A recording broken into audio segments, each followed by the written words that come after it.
There is an abundance of coverage from the media of the Black Lives Movement, or BLM for short. It seems that nearly all of Hollywood, professional athletes, celebrities, and politicians have weighed in and put their support behind Black Lives Matter movement. I may decide to write an article on that later, but for now I've chosen an equally important and pressing #BLM movement. I'm speaking, of course, about the Blue Lives Matter movement. According to the FBI.com, as of June 6, 2020, 29 law enforcement officers have been reported feloniously killed in 2020. During the previous year, for the same time period, 24 officers were murdered on duty. 5 were victims of an ambush. 1 officer was a victim of an unprovoked attack. At the time, the 29 law enforcement officers were fatally wounded in 2020. Due to safety concerns, I cannot tell you who I am interviewing tonight. All I can tell you is that he is a retired New Jersey police officer of 30 plus years, detective.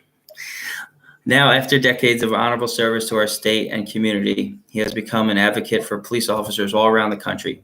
You can see him around town standing alone, but standing tall and brandishing a Blue Lives Matter flag. I've seen him around town and gave him a beep of my horn, but I finally had an opportunity to speak with him in person. As we talk about his mission, as we stood at a random street corner in any town, USA, I noticed a fresh cut on his forearm. It had soaked through with blood and a Band-Aid he had applied several hours before, but he told me that someone had thrown a glass bottle from a moving vehicle at him earlier that day. He agreed to an interview with me, and I want to help promote the cause. Okay, sir, I have to tell you, this is bound to be a great interview because I won't have to remember your name, and that's just perfect for me. So if you don't mind, I'll just call you sir. No problem, and I'll do the same for you, sir. Okay, sir, let's start with this. Why don't you tell us a little bit about yourself, but without, telling us too much about yourself? Yeah, well, you're speaking to a retired police officer. By the way, I've only spent, just for correction, 17 years in law enforcement, my last 10 years as the police detective. And again, it was because of a disability. I actually suffered several concussions on the job and had some other issues. I've been in the investigative field, however, which I remain for well over 40 years. But talking to a guy that was born and raised in a tough neighborhood in Jersey City back in 1953, and I was fortunate enough to have mom and dad actually sent me to parochial schools rather than the public schools, where I was taught discipline and respect from Filipino nuns, and also in Bayonne, Marist High School, Marist Brothers. I furthered my education attending Brookdale Community College and Trent State College, earning a Bachelor of Science degree in Criminal Justice. I also furthered my education from there with a degree in business from Ocean County College that I applied to a business that I have in the investigative field. I started my law enforcement career at a really young age. I was only 19 years old. I started as a special police officer in Bradley Beat and was appointed a full-time position at a large police department back in 1975, where I excelled being advanced to the position of a detective. I have 3 children, 2 of which are sons that are active police officers in Monmouth County. I also served as a lieutenant with the Civil Air Patrol, where I was the cadets physical training officer and a moral leadership officer, which I enjoyed. I'm now, as you can tell, 67 years old. I live with my wife in Barnegat, having moved from Toms River. And although retired from law enforcement, I still quite active in the investigative field, which I continue to this day. As you know, I've been peacefully demonstrating by myself, unfortunately, at this point, in front of the Barnegat Township Police Headquarters. I have 2 sites, and then I move around, and also on Route 9 and Barnegat Boulevard, where I came to the opinion that I would get the utmost exposure. Now, some people ask why I'm dressed the way I'm dressed. Now, I dress myself, for those that don't know me or haven't seen me out there, I dress myself in my former tactical BDUs. I was on the police SWAT team for many years with my combat boots, and I wear my police PBA shirt that has my PBA emblem on the front and the thin blue line flag on the reverse side on the back, going down the entire back. And I don't, honestly, I don't wear this as any form of intimidating presence. I wear that to represent myself as a former law enforcement officer, and I proudly stand there to support our police. And I wear that, and I stand there with a lot of honor and a lot of integrity. Now, you know from having spoken to me that I made up my own signs, which I just designed myself.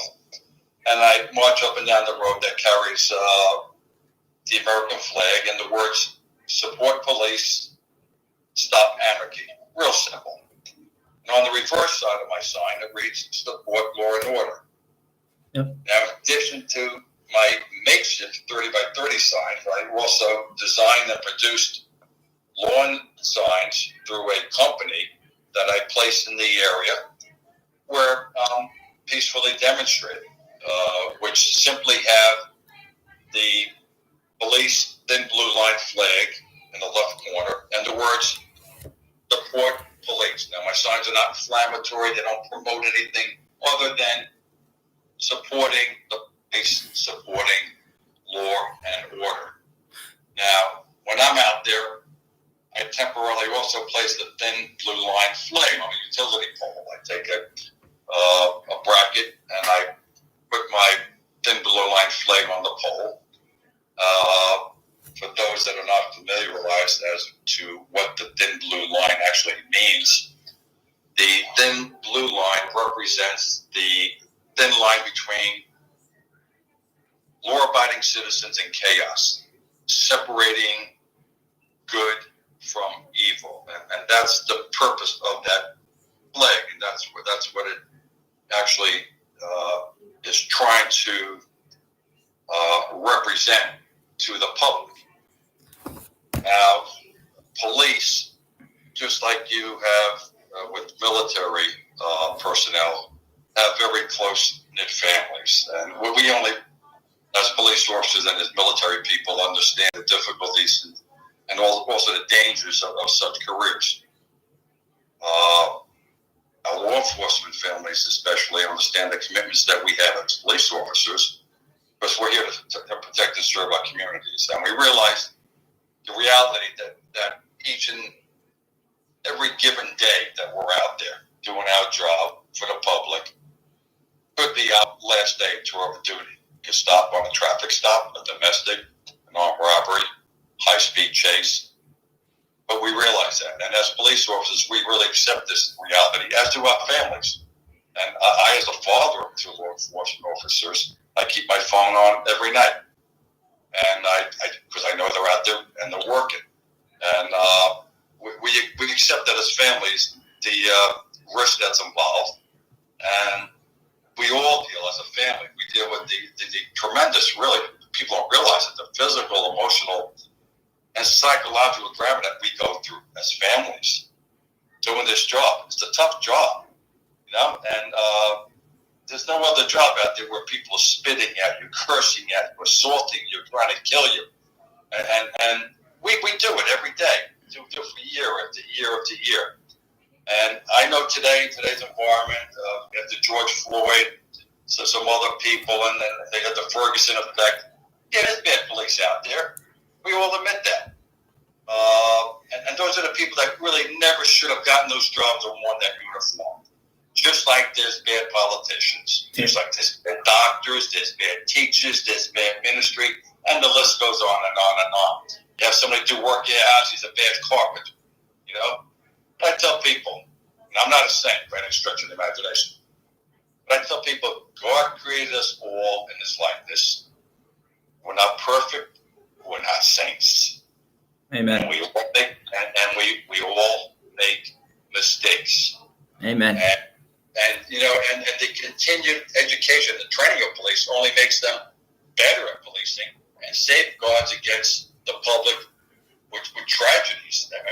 It happens. We make split-second decisions day in and day out. It's a very difficult job. And unless you're out there dealing with it, you have really no concept of what we do every day. I mean, you see it on TV and stuff and all, but you're not there with that adrenaline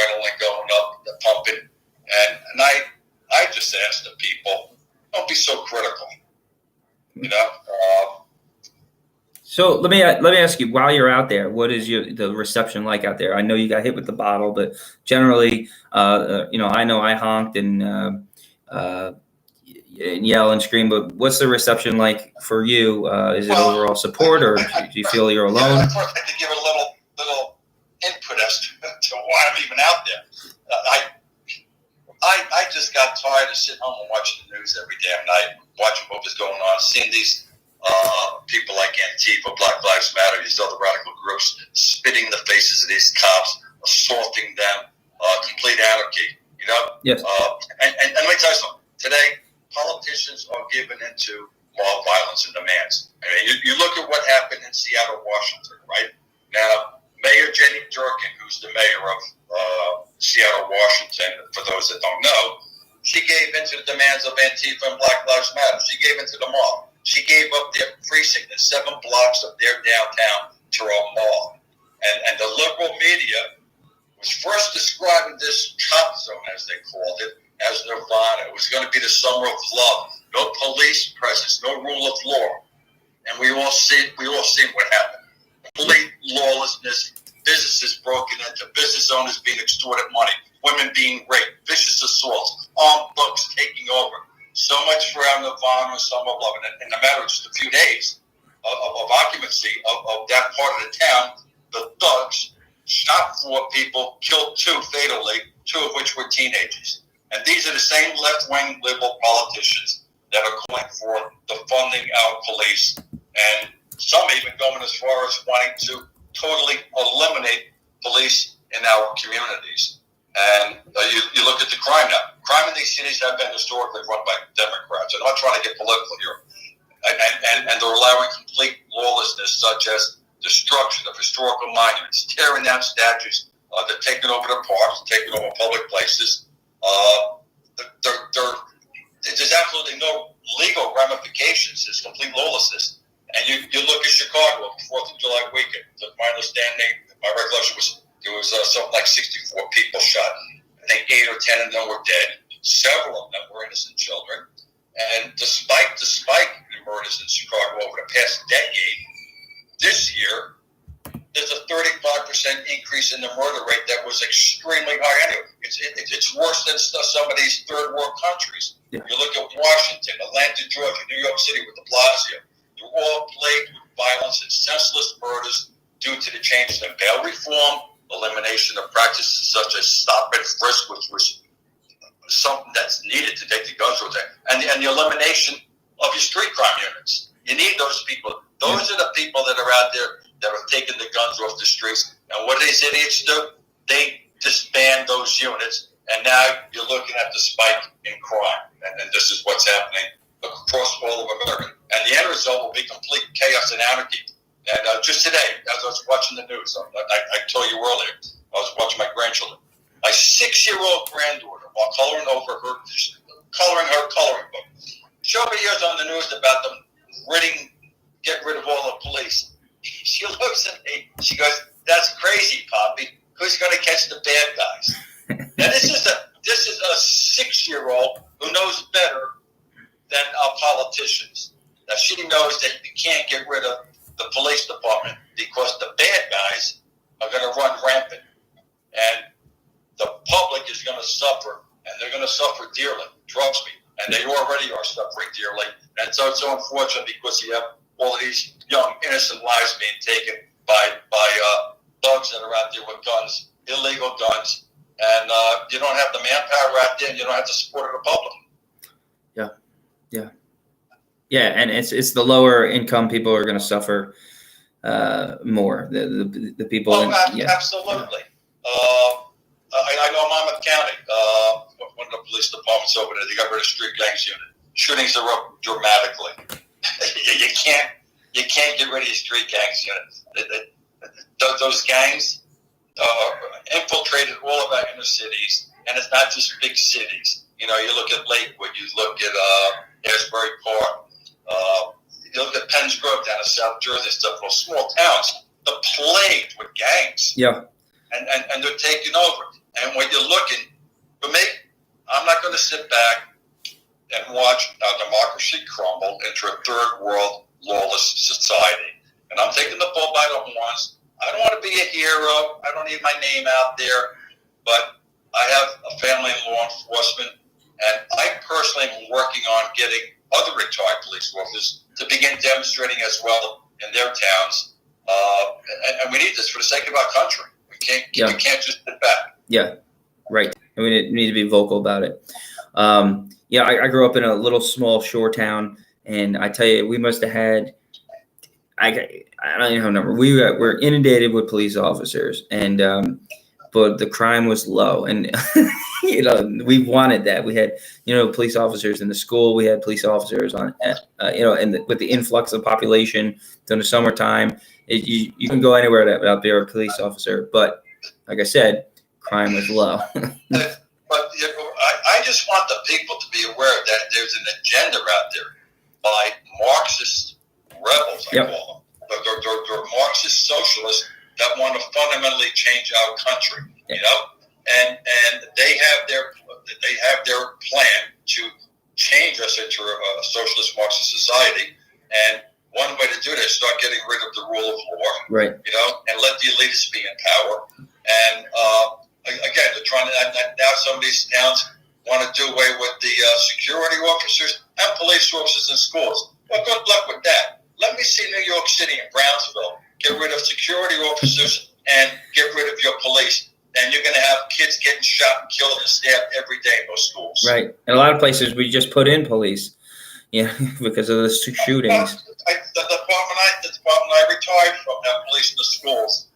Crimes minimal, if any. Any. And then you always had a police officer, like kind of, for the adolescent boys, a role model, or somebody to check in on them. They look up to the police. Yeah. A lot of these kids don't have a father figure. Yeah. They don't have a father figure. And the cop, the male cop that's in that school sometimes becomes their father figure. Right. And somebody to look up to. Somebody to look out for them, yeah. Confide in. Roger that. That's terrible. They want to take them out of the schools. For what purpose? And what is because they just hate peace. And it is. I don't like using the word hate, but these Antifa, Black Lives Matter, the radicals, they hate the police. Yep. And there's going to be dire consequences from this movement that they have there. They're tearing down monuments and tearing down our history. They don't want to teach American history in our schools anymore. And really, I personally I'm not going to sit back and just watch this happen. And I'm not asking for anything more from the public except they realize that we have a damn tough job out there. And we got, I tell people that they find it hard to believe. I'll come to your house at 3 o'clock in the morning. I'll bite a bullet for you. Yeah. Someone's attacking you. I'll take a bullet for you. Because that's my job. Protect and serve you. And people don't realize that they find it's just make believe. Yeah. I've had people pull guns on me. I had a guy try to stab me in the stomach with a bayonet. I'm out there peacefully demonstrating. I'm not even demonstrating. I'm just basically just viewing my opinion of supporting the police. I was out there less than 2 weeks. I had a cup of coffee thrown at me. I had a can of Pepsi thrown at me, full bottle of water. I had a brick thrown at me. I had a rock thrown at me, and I had the bottom of a beer bottle, which struck my left arm. As you witnessed, I was bleeding when you saw me. And I had bandaged it up. I couldn't stop the bleeding.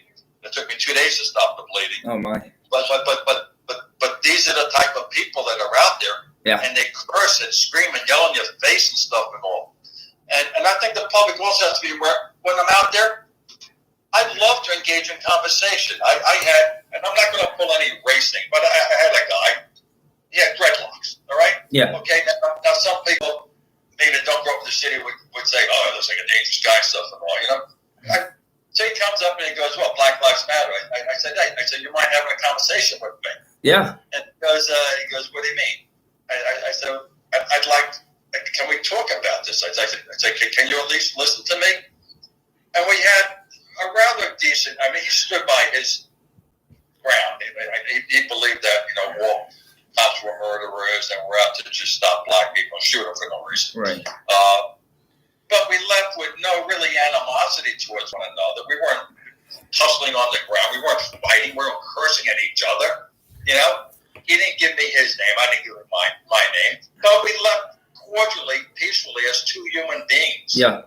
I think. And at some point, you can have your opinion, and I know you're indoctrinated into a certain mindset, but I say get your facts together. There's more white people shot by police officers than there are black people. There are, I don't know how many fold more blacks that are killed by other blacks than police officers. It's got to be 100, 200, 500, 1,000 times more. I mean, every day you look at what's happening in Chicago, New York, Atlanta. I mean, people are getting killed constantly. Yeah, I think. But those lives don't seem to matter, and it really annoys me that you're talking about Black Lives Matter, but it doesn't matter when a 7-year-old girl 4 years ago in Asbury Park, and I remember Al Sharpton came down a week before the protest after the Ferguson effect. I think it was 4 or 5 years ago.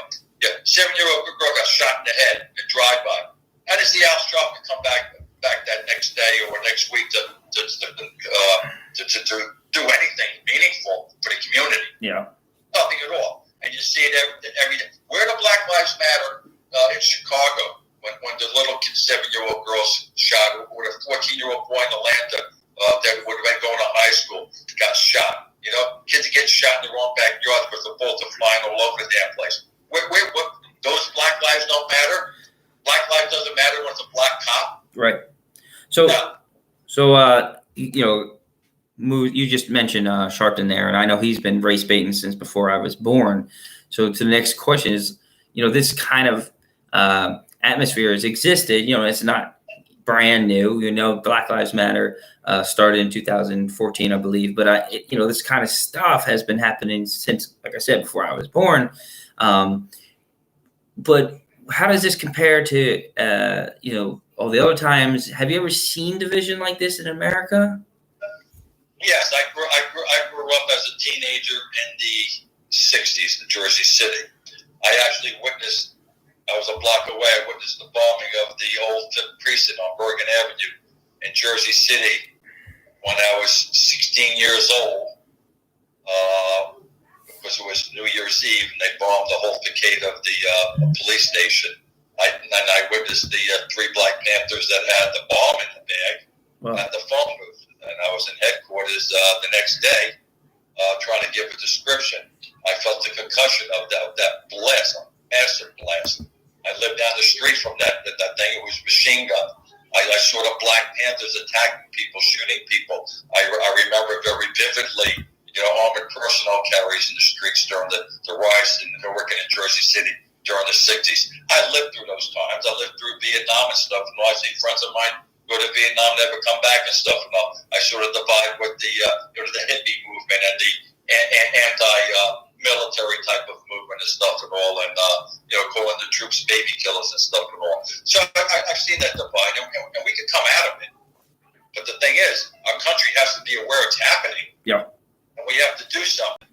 And we can't just sit back and say, well, things are going to get better, because it's getting progressively worse and worse and worse. You tear down one statue, and then any statue goes. Right. Now it's Christopher Columbus, Robert E. Lee, Stonewall Jackson,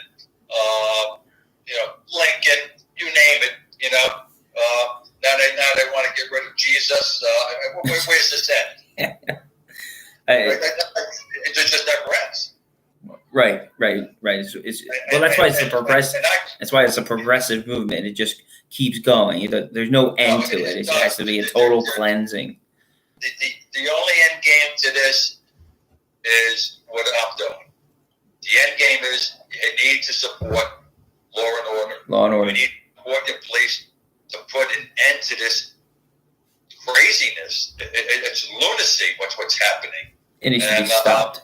It needs to be stopped. I just really feel so compelled that I have to do it. I have my brothers and sisters in law enforcement say, what are you doing out there? You're going to be the victim of a drive-by. And I said, honestly, I'm not wishing for that. I certainly don't want that for my family. But I feel compelled to be out there. It's not safe out there. There's no way it's safe. I was out there talking to a friend of mine who's seen me And it was funny because he rode by, and it was actually my son's friend. And he's in the financial sector. And he pulled up and he goes, "Sir, thank you so much for what you're doing." I said, "Thank you, sir." And then he realized, he goes, and he mentions my name. Yeah. And he goes, "Oh my God." He goes, "What are you doing out here by yourself?" And I told him, he goes, "I give you a lot of credit." He goes, "I really do." He goes, I couldn't do it. I'd be afraid. I said, like we all heard, there's not the fear, but fear itself and stuff and all. Everybody's fearful. Mm-hmm. I'm not a tough guy, and I don't pretend to be a tough guy. I'm cautious out here and stuff and all, but I don't really fear being out there. I like Monica Township. It's a safe community. Yeah. I've met a lot of the police officers. I've become friends with the police officers, and they really need to know that, hey, the public supports them. And 98% of the people out there, yeah. Well, the first week I was out there, you've seen smiles on people's faces like they just saw Santa Claus for the first time. They couldn't believe it. Like, whoa, somebody support the police, law and order, honking the horn, waving. I had people stop, offered me money for my cause, which I tell them I don't have any organization. Keep the money. Yeah. Support your local PBA. Yeah. People offer me lunch, offer me drinks, dates. But the people are just so grateful that there's actually somebody out there, and I just love hearing that horn once in a while. I once in a while. You've been out there. People are constantly honking the horn, flashing the lights, waving thumbs up, and of course you have your radical. I call them nutcases because they have no respect for law and order. They yell, scream, they're giving you the finger, they're spitting at you, they're throwing stuff at you. There's one particular woman, she's just a lunatic. and she's yelling, Black Lives Matter. She's a white girl, young. I don't know if she's part of Antifa or some radical group or just a head case. Just brainwashed. She'll actually stop the traffic just to give you the finger and yell and scream and spit. Well, you know what? And I don't remark to these people. As you throw me out there, I wear my sunglasses. They don't know where I'm looking, and I just totally ignore them and stuff. And I think that really irks them and annoys them. And I don't do it on purpose, but I'm not out there to be in the confrontation with somebody. I'm out there just to peacefully demonstrate and support the police. And I'm hopefully that other people will say, "Hey, those guys have a damn hard job, and let me tell you something, they deserve it. They deserve it. I put my time in, and it was a tough job, and we get PTSD too. Let me tell you something. You see dead kids in a refrigerator. You see a dead kid that was molested and stuff and all, a girl murdered and raped and bludgeoned and stuff and all. Yeah, that stuff doesn't leave your mind. It doesn't leave your mind when you're at an autopsy with a young kid laying on a table. Those things never leave your mind. And you live with it. That's part of your job, Yeah. And I just ask people, say, we're all human beings. We're not perfect. God forgives us all. We have our own human frailties, but we need to work together, learning to help one another, not constantly condemn one another. And I only ask that the public support us as police. We're out there every minute, every hour, every day of the week to protect and serve them and their families. And damn it, something happens. Who do you call? 911. Somebody's dispatched. We don't even know who the hell you are, but we're going there. We don't know if you're coming to the door just to shoot us. Yeah. We don't know what's going on. Yeah, but we got it. And that's our job. And it's a damn tough job. Split-second decision. And do we screw up? We screw up just like a doctor screws up or anybody else screws up. And let me tell you something. George Floyd, every law enforcement officer I spoke to was appalled by what happened. Appalled by that conduct. It sickened me when I watched that.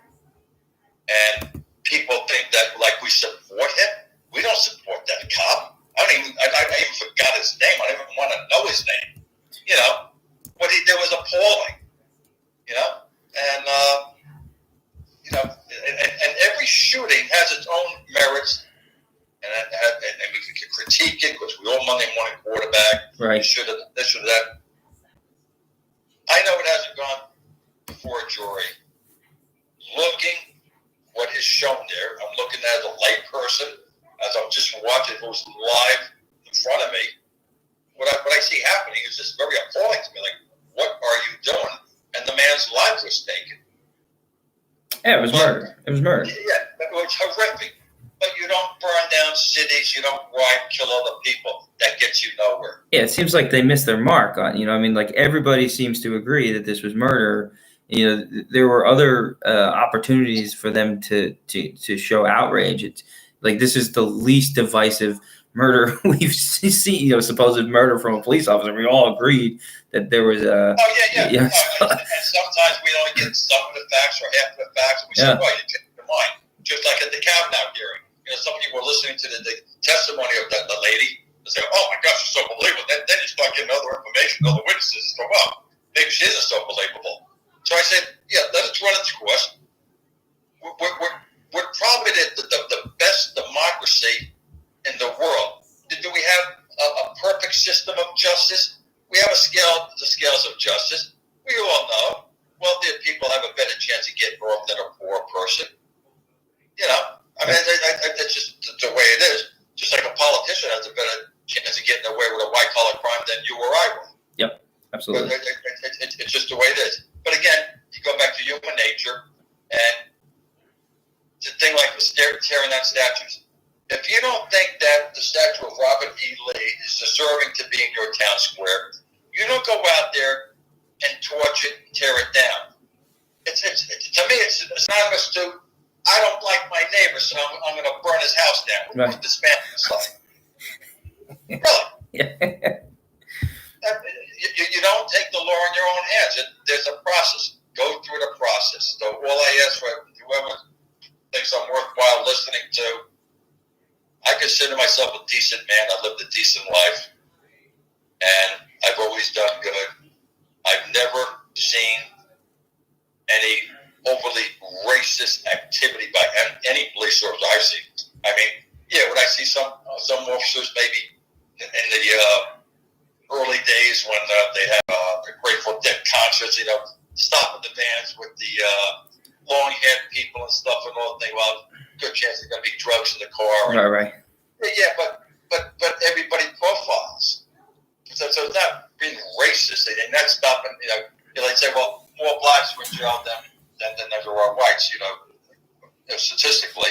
Let me ask you, sir. Let me interrupt you there because I'm not a police officer, but I've always heard that term, racial profiling or profiling. And to me, if I was a police officer, or just like in anything I do in life, I take notice of things that happened before, and I make like a calculated decision before I, like I was a fireman growing up, and like I had a bit of a a tiny bit of a profile. If you saw like a dumpster on a fire, you had some sort of preconceived way that you were going to approach it. I go back to where I was brought up with religion. And again, I'm not a saint,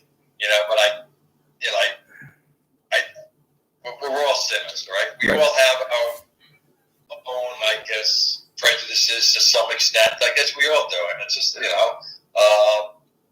but yeah, a good police officer needs to profile, right? Now, am I profiling? I'm stopping some 69-year-old, 78-year-old guy on a Sunday afternoon with his family in the car, and why? Well, you stopping because he's black? Well, unless you did something wrong, why are you stopping him? Yeah. A little different now. Let's say I'm on New Jersey. It depends on your white community. I see a Hispanic male, 3 o'clock in the morning, drive by in a car, beat up a car, and he has Connecticut plates. Now, as a good police officer, I think I'd be negligent and not investigating.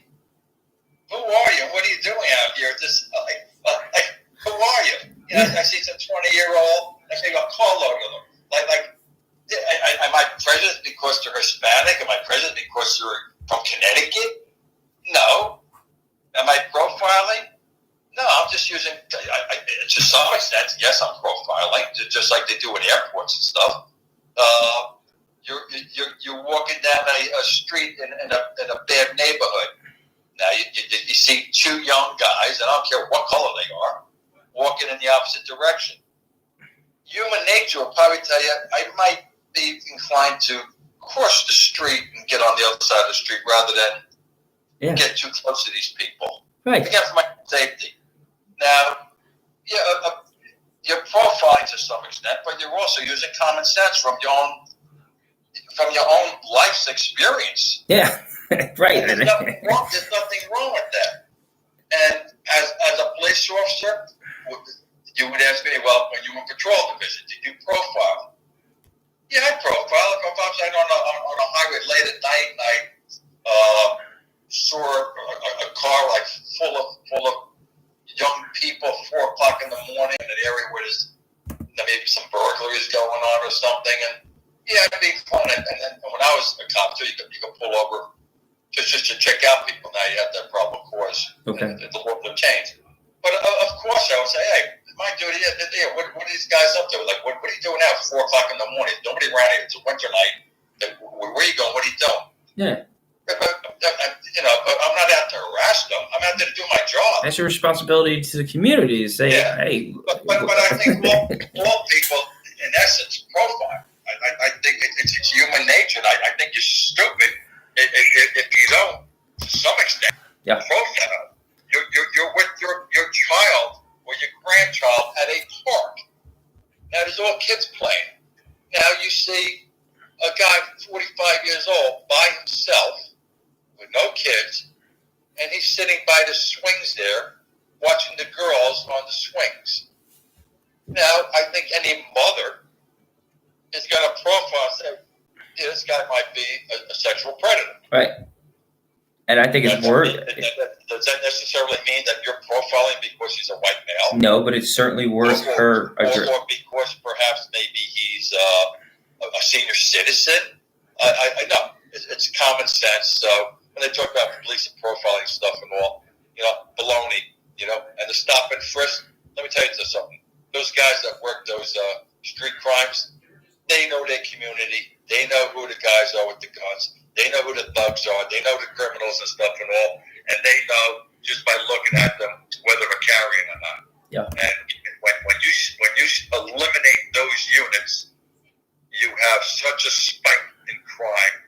And that's with everything from your drug distribution, your use of the narcotics, your violent crime, your robberies, your assaults, your murders. And it's a domino effect. But these politicians, for them to condemn constantly the police, the same police brutality, defund police. How about common sense? How about when a police officer stops you, you don't assault the guy. You don't assault the cop and wrestle and tussle with him and take his taser. Maybe you'd be alive. You don't rob the police of his equipment. You rob the police of his weapons. And that Rashad Brooks, whatever his name was, just knowing the facts that I have, I think any cop in that position probably would have used lethal force because we're trained to do that. You can't let another individual secure any of your weapons where they can immobilize you. And if you look at the facts, well, you already viciously assaulted me and my partner. Yeah. You actually had the better of two. And I'm using him as an example. And not to say the shooting was totally... That has to go to the grand jury. Yeah. Let them decide to get all the facts. But from what I know. So let me see. You assault me and my partner. Now you get the better hand of both of us because you're a big guy. And now you take off from us. And now you had already committed a robbery because you already committed an assault on a police officer, which is a felony. Now you commit a robbery because you're stealing something from another person. Now you're in possession, unlawful possession of a weapon. Now you're also another crime that's being committed. You're assaulting a police officer with a weapon. And now you're using a tool that the police officer has to mobilize people that's going to be used on you. And does he immobilize you and then take your gun and shoot you in the head? And then what? Yeah. What are you gonna do? Just wait to get? Do we have to do? everybody jumped on the bandwagon saying, like, this guy's like, whoa, it's a homicide. What? Homicide? No way. When you start tying the hands behind the police, and my two boys are in law enforcement. I speak to cops all the time because I'm still in the investigative field. I'd rather not say what I do. Yep. I do investigations. I deal with cops all the time. When you resist arrest, all that does is make the situation compounded, because now you're in a tussle match with somebody, and it just escalates and escalates and escalates. And prosecutors, when I was a cop, you get a year in jail for resisting arrest. Now they take the valuable offense, they downgrade it to your municipal level, and they either dismiss it or give it disorderly person's offense. And everybody knows that, well, if that's going to happen to me, I might as well resist arrest and try to get away. Right. Yeah. So they're encouraging more violence. More violence against the police. By not enforcing what's on the books, which should be a year in jail for resisting arrest. In the state of New Jersey, it's an indictable offense. And again, the politicians like the Blasio, the bail reform and stuff, rob a bank, you get out, no bail. Go rob a bank tomorrow, get out, rob another bank. And then sooner or later you're going to get a shootout with the police or shoot some teller and kill them. Oh, I'm sorry that happened. But it's just complete lunacy, and people have to start engaging themselves and respecting law and order. And we have to stop these liberal politicians from ruining our country. Right. Okay, sir. Listen, we are going to cut down a couple questions. I know I sent you a list. I want to skip ahead to an important one. We talked about the calling for defunding the police and the consequences of that a little bit, but I want to skip down to something that you would say to somebody on the other side of this issue. Saying defund the police, kill police, police are bad, and in the worst way. What if you could speak with this person and have a civil conversation with them and really, and really reach them and try to cool heads in this country and try to just, settle things down and bring community and police officers together. Is there something that you would say to them? And at the same time, maybe you would want to, what would you say to a child who is told that police are out to kill them? First of all, any adult with any common sense, I would tell them that, well, first of all, get your facts straight before you start condemning the police. The facts certainly support that, number one, there's no systemic racism in the United States today. This is not the 50s. It's not the 60s. It's not the 40s. There's no systemic racism. Black people, civil rights attorneys, black civil rights attorney, I think one is Leon Terrell on Fox News.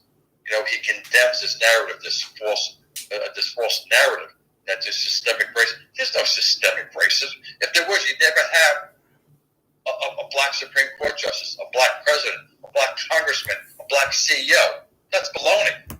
There's no systemic racism. So this whole narrative of Black Lives Matter is just a big outright fraud. What they're doing is extorting tons of money from corporations by force and intimidation. So I would tell people, hey, listen, get the facts together, get them straight, do a little research, educate yourself, and then you make your own prudent decision as to whether or not you really think that police are going out there killing black people because they're black. That's nonsense. It's a false narrative, and their narrative is ruining the country. That's as far as a child. Now, children I know, and I used to run a drug program in the school, so I used to deal with children quite a bit as a detective, even though I worked a lot of major crimes. But one of the things I did, I actually set it up. I set up the drug education program for the schools, and the kids. I mean, cops are there to help protect you. You're a child. Who's gonna? You shouldn't be afraid of a police officer. If somebody's trying to molest you, somebody's trying to attack you, somebody's in your mom or dad's house, who are you going to call?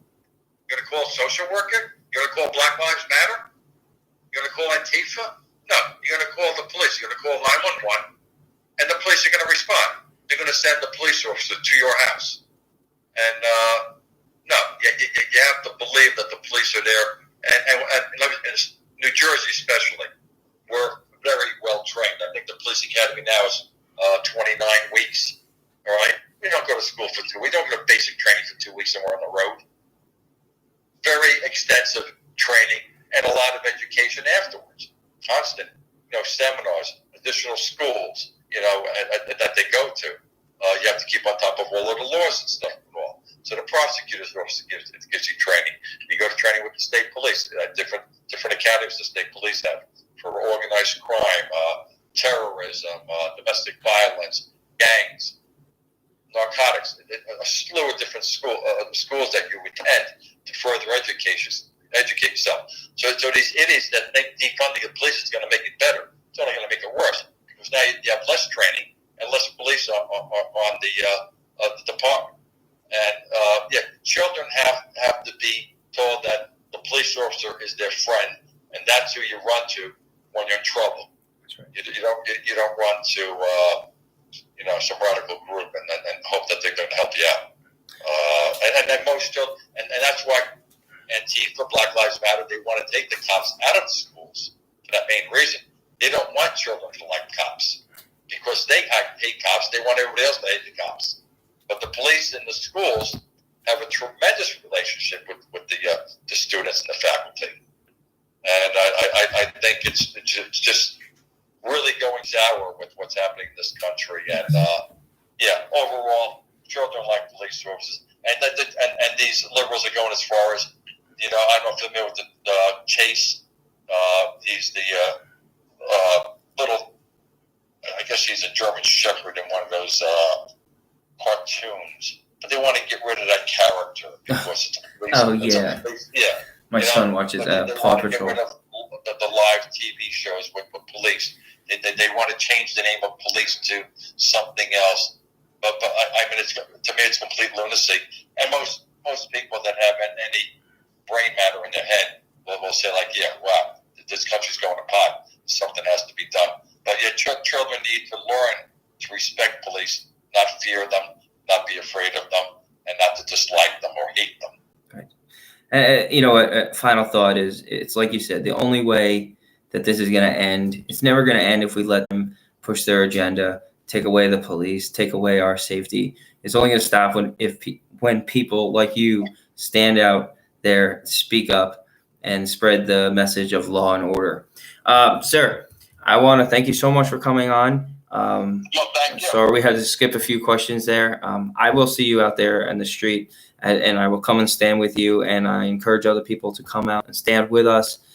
And I will contact you after the interview, and we can, if you want me to put anything in the article or anything that you want to promote or tell people how they can get involved. I really appreciate the time and staying up late with me. No, that's no problem at all. It's a lot easier than standing out in 95-degree heat.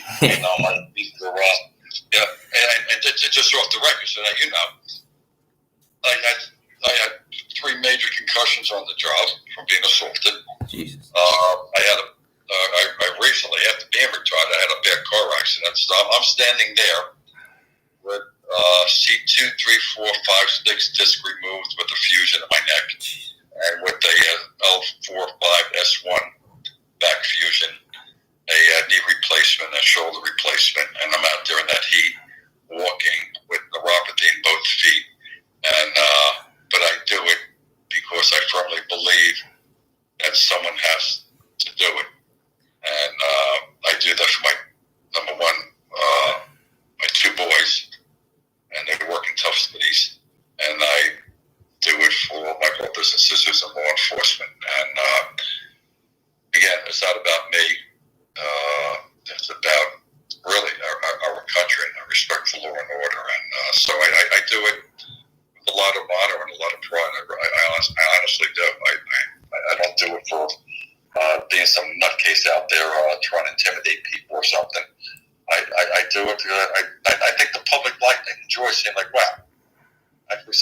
supporting the police, and they don't know who I am. They don't know if I'm a cop. They don't know if I'm military. They don't know if I'm just a regular person. I don't think anybody even knows how old I am. I mean, I'm not a young guy.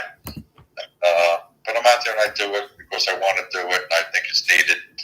And, despite my son's not wanting me out there and a lot of my peers saying it's too dangerous, I just really feel compelled to go out and do it. So when I'm not busy with my investigative assignments that I have, I try to get out there.